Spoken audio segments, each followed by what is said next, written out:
Hey guys, are you getting that there is a problem with your request error in ChatGPT and your messages are not sending? Don't worry, this video will show you working on step by step. Let's fix it fast. See, this is the problem, how to fix it. Okay, let's get started.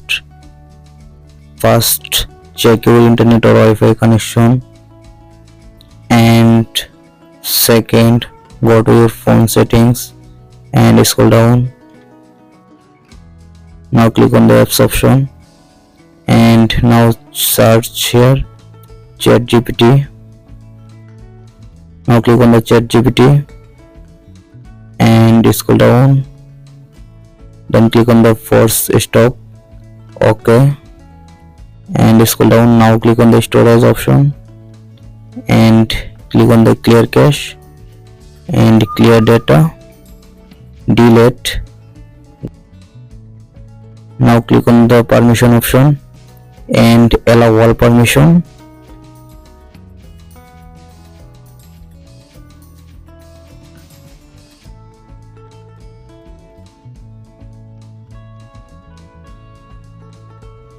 Go back,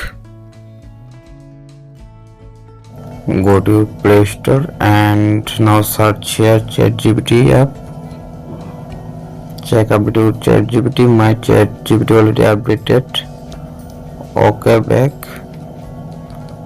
and now restart your phone and reopen it again your phone, and now open your ChatGPT app and now logging your ChatGPT app and now search here. See, I hope your problem has been solved successful. Please subscribe my YouTube channel.